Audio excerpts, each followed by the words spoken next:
Hello friends, જય શ્રી કૃષ્ણ. કેમ છો તમે બધા? મજામાં? આવી ગઈ છું હું કિચનમાં અને ડિનર બનાવવાનો ટાઈમ થઈ ગયો છે. તો આજે છે ને છોલે બનાવવા છે, તો હું છોલે બાફવા મૂકું છું. એમાં તમાલપત્ર અને તજ નાખી દઉં છું જેથી એની સ્મેલ સરસ બેસી જાય. તો મેં છોલેને સવારે પલાળી દીધા હતા, સોફ્ટ થઈ ગયા છે એટલે હવે બાફી લઈ. તો બાફવા મૂક્યા છે ને ત્યાં હું લોટ બાંધું છું. તો મેં મેંદાનો લોટ નથી લીધો, ઘઉંનો લોટ લીધો છે, જે મીડિયમ રફ હોય છે, રેગ્યુલર હું વાપરું છું.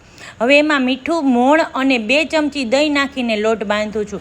દહીં નાખવાથી એકદમ ફૂલેલી પૂરી બને છે, સરસ સોફ્ટ.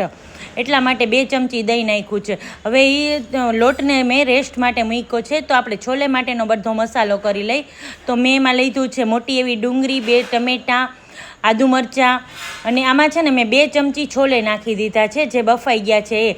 અને એમાં બધા બેઝિક મસાલા નાખું છું ને લસણની ચટણી અને 2 ચમચી ધાણા નાખું છું. હવે આ બધી પેસ્ટ કરી લઉં છું. આ બધી પેસ્ટ કરીને સરસ થોડા થીક છોલે થાય છે અને ટેસ્ટમાં પણ બહુ સરસ લાગે છે. હવે પેસ્ટ બની ગઈ છે ને છોલે પણ સરસ બફાઈ ગયા હતા.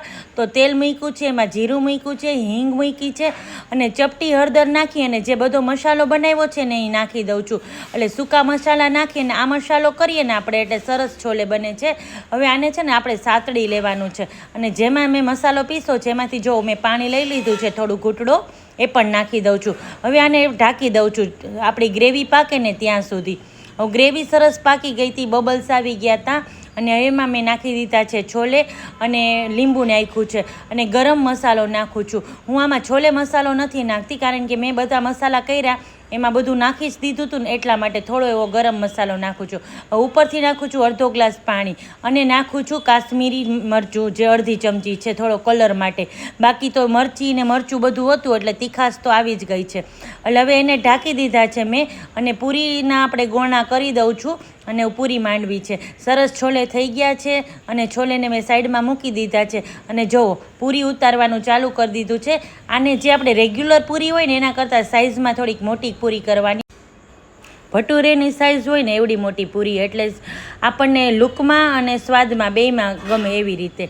હવે આપણી થાળી થઈ ગઈ છે તૈયાર. જો હું અહીંયા પીરસું છું તો મેં સૌ પહેલાં એ પૂરી પીરસી દીધી અને મેં તમને બતાવ્યા છોલે એકદમ સોફ્ટ બની ગયા છે. તો છોલે પીરસી લીધા છે, સાથે સલાડ છે અને જાંબુ છે સરસ, સાથે છે મરચું અને આપણી સરસ મસાલાવાળી છાશ. તો તૈયાર છે આપણી આજની ડિનર થાળી, મસ્ત મજાની.